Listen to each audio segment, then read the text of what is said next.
What's up, everybody? It's Jeffrey Lyles, welcoming you to another edition of Lyles Figure Files.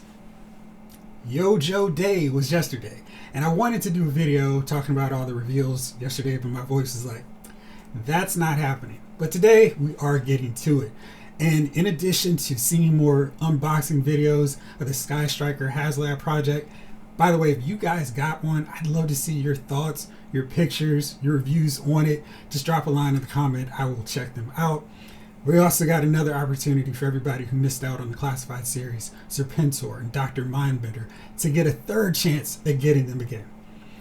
I think, due to the quick sellout again, and it's wild how fast these two figures are selling out, that Hasbro's probably going to do a fourth one, maybe in time for Yo-Jo month. I think that was June last year. So save your money, set it aside. I think there's going to be another opportunity, the fourth time. It might be the final time, but I think there's going to be another opportunity to get these guys just based on how fast they're selling out. And Hasbro wouldn't be that smart to let money just sit and go to waste when there's clearly an interest in getting these guys in all collectors' hands. But for me, the real cool reveals of Yo-Jo Day were the 4 new characters that we saw. And most of them we knew were coming just from reveals that Emily and Lenny mentioned to us last year. Now we're starting to see the renders. And the first one was probably my favorite just because I have a soft spot for this character. I had actually started editing the video yesterday when the first image popped up and I didn't have enough time to go back and re-record and do all this.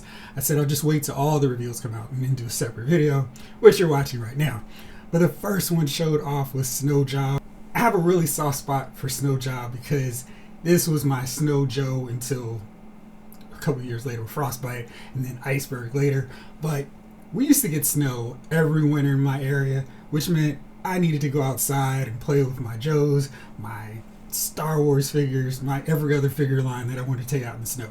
But Snow Job was one of the first ones. The guy had snows, he had skis, he had poles, he had the whole works, where it was just like Snow Job could do the whole thing while everybody else is in the warm confines of the Mobat, or whatever else that took outside during the snowstorms. But Snow Job had so much cool stuff. It was kind of like the Hasbro team is really going to have to work hard to overdo my nostalgia for that great figure back from 1983. How they're going to top it? I think they did it, and this figure looks incredible. So many cool accessories, so much care and attention to detail. And I think that's what always stands out to me with the Classified series line. The figures look like the design team is thinking, okay, what can we add to make this figure even better, more spectacular than what people's expectations are? And I think they did that really well. Snow Job, so he's got 2 head sculpts, and I love that we're starting to see more of that with the Classified series line. It's not just, hopefully we'll get it right with this one. It's a really good head sculpt. He looks intense, focused, ready to go take out any Cobra Troopers invading his territory. And one of the designers mentioned in the render, you can kind of see with the hood up sculpt, he's got like a slight change in his paint. So you can see like how the wind burn when he has the goggles up is affecting the skin. That's a really cool little attention to detail that I don't think a lot of companies would think of, but that's just the kind of special touch that we see so often in the Classified series line. It really makes me excited about seeing this guy in person. So he's got the hooded up version. That's the default. So if you had the figure back in the day, you didn't get to see his luxurious red hair outside of his beard. You just saw him rocking this kind of look. And I love that we can get both versions with the hood down, see the hair, because sometimes when Snow Job in the comic was not in snow settings, he would have it down and then just go into battle with the rest of the Joes. So it's like he was conscious of not being super hot. So he took that hood down and went into action. But I love that we got this option. We've got the goggles that come off. Really like that. And he's got, of course, the skis, the poles. He's got a little sniper rifle, which I think is a really great accessory for him. He's probably not going to go firing off on too many places and getting into these massive shootouts with Cobra. He's probably going to be snacked up once or positioned on top of a big cliff, ridge, mountain, whatever, and taking careful aim to knock out Cobras at their various positions. I like that story with him, probably a little bit more than just having a traditional machine gun going off in a battle, because he would probably take more calculated approaches to fighting. So we got that. Then we've got the big backpack. He's got the snow shoes as well as the skis. That's a really nice addition. There are a lot of accessories here. I'm kind of wondering if this means he's going to be at a higher price point. Now, we've seen from Kamakura a figure I really didn't think warranted a deluxe price point. He was the one red flag figure in terms of pricing, because I didn't think that just because he was on Amazon, he needed to be $33 or $34. I think Snow Job with the accessories probably won't be a $24.99 figure, but I think if he can stay within that $33, $34.99 price point, that's fair. He definitely doesn't need to be $41.99. That should be reserved for characters that have an animal sidekick, not Freedom size, but like Timber or Fiona size. And I think if we keep Snow Job and those kind of deluxe figures in that middle point there, like what Kamakura was priced probably incorrectly at, I think they're onto something really cool. And I really love the way he turned out. He's got a different looking outfit. It's not the original Duke pants that we're just seeing repeated so often. It works, I'm not complaining, but he's got a baggier attire here, so like he's really ready to go out in the snow. And he's got his harness, and it just looks great. I cannot wait to get this guy, much like I can't wait for another big snowstorm so I can put him out there, have him go trying to take out the His Tank and Destro alongside Gung Ho and hopefully Doc whenever he comes out here. But yeah, I really was blown away with how great Snow Job turned out. I can't wait to put him alongside Torpedo, Gung Ho, Cover Girl, that whole crew. But anyway, Snow Job looks great. And then we got another one, and this one also continued the theme of blowing me away. It's Scrap Iron. We knew he was coming. We knew he was getting a drone, but I do not think I was anticipating how they pull this sucker off. So he's got this massive drone set, and it's got these blast effects. I think remembering back to some of those HasLab His Tank live streams, they were talking about different features like blast effects. I think maybe we could take some of these blast effects that come with Scrap Iron's drone and actually put them to use with the His Tank too. So I'm hoping that works because it seems like it would. He's got the big Stinger missiles, the laser guided, and they've even got the text on there. That's cool. He's got some blast exhaust explosions as well. And Scrap Iron has his little pistol just in case things get too haywire and he's got to run quickly. And one thing that I thought was really great about this head sculpt with Scrap Iron, in the 25th anniversary series, Scrap Iron had a really good 3.75 inch figure, and they added a scar on his face. And I thought that was a really nice touch that they've also incorporated into this figure. He looks really good, and I can't wait to have him next to Cobra Commander, either loyally partnering up with him or selling him out for some more gold from Dr. Mindbender. But I thought they really knocked this guy out. He looks outstanding, continuing the theme. I cannot wait to put him side by side with Firefly as they cause super mayhem and super destruction on so much G.I. Joe property. But he looks great. I think they did list him originally as a deluxe figure, considering the massive amount of accessories, how big this drone piece looks.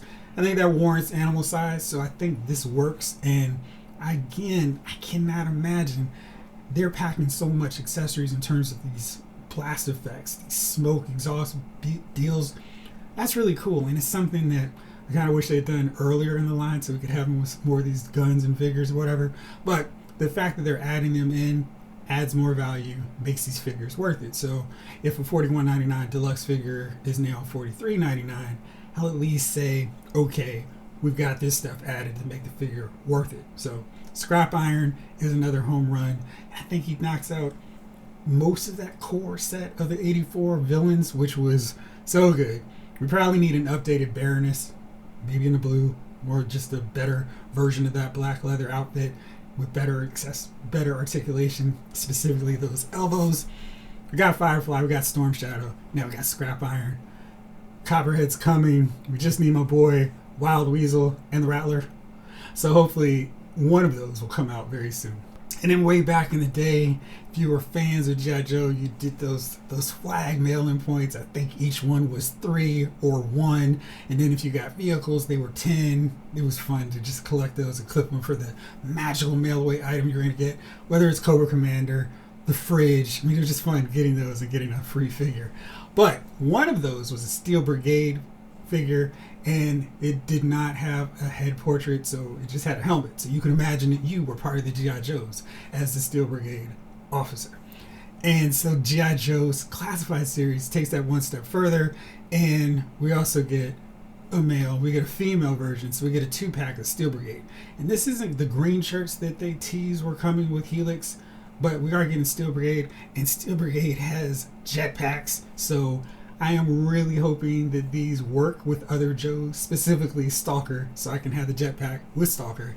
And it's got the exhaust points stemming from the rocket. That's really cool. And then both of them have a ton of weapons, 2 pistols, machine guns, and we also got a bunch of firing blast effects for the pistols, for the machine guns as well. The Steel Brigade figure looks really great, and I think for those of us who are getting the Marvel Legends Hot Toot Sarase, you can use a lot of these parts to kit up your Black Panther Army Builder figure. But these look really good. They've got 2 alternate helmets, just like that Cobra Ninja 2-pack. So you've got different options for display. So if you want an army build, you can at least have 4 different members of Steel Brigade. That's cool. And of course, you're going to just start grabbing heads from other figure lines. You can create a whole army of Steel Brigade members.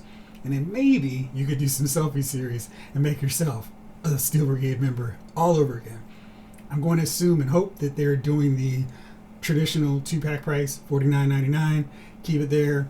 These guys have a lot of accessories though, so I'm hoping that that's still the case, and they're just like, hey, here's some extra value to these figures. Don't worry about anything else. We got you guys covered. So really looking forward to seeing these. I don't know if I'm going to get them right away, but I think they really turned out well.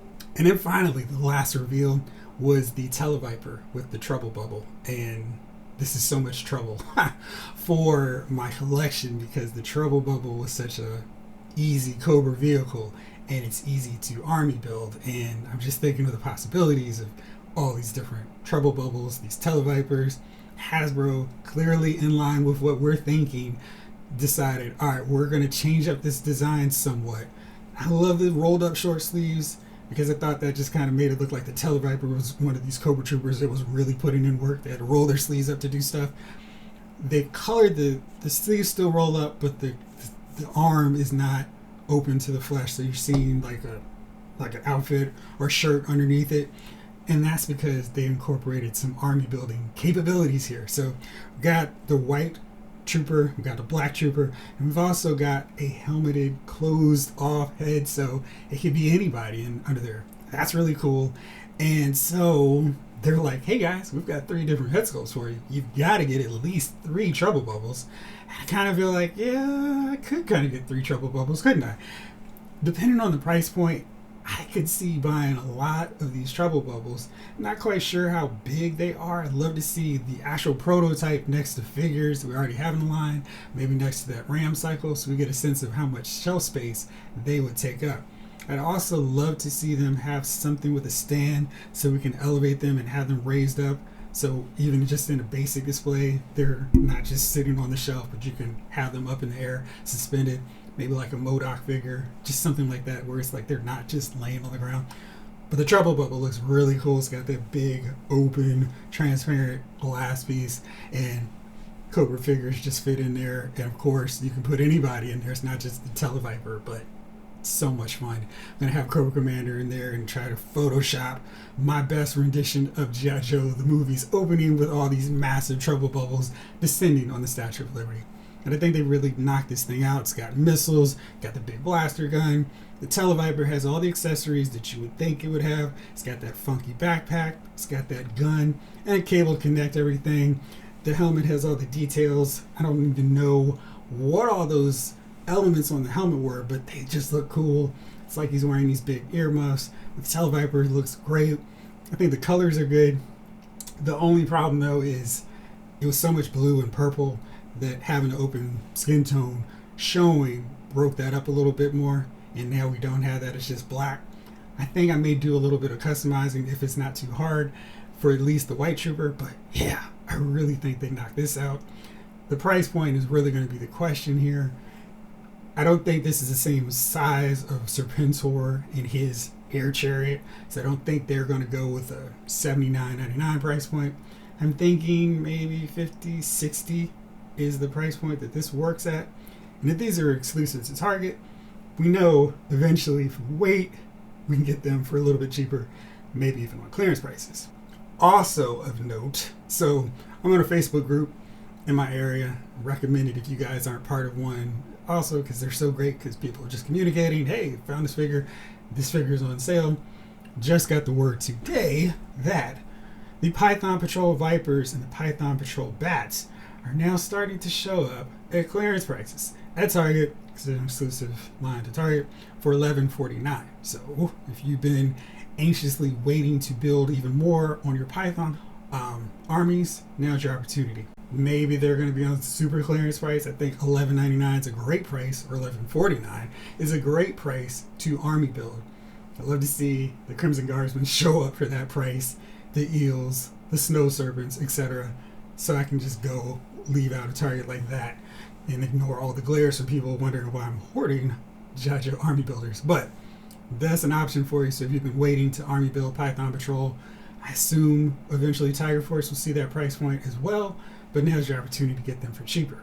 So that's my thoughts on all this stuff. I cannot wait, of course, to get every single one of these new reveals in my collection, and then continuing to add to my wish list of figures I want to see next. Let me know what you guys think in the comments. If you're really excited about these reveals as I am, or were you kind of disappointed when you see some more figures further along, like some more prototype photos. We do know there is another G.I. Joe live stream that's coming. I think it's 2 more weeks from now. I'm assuming we're going to see some prototypes because pre-orders are going up, so that's exciting. Anyway, thank you as always for watching. I'm continuing to respond to the comments. If I haven't gotten back to yours, I will get there soon enough. Thank you so much as always. This episode of Loud's Figure Files has been filed.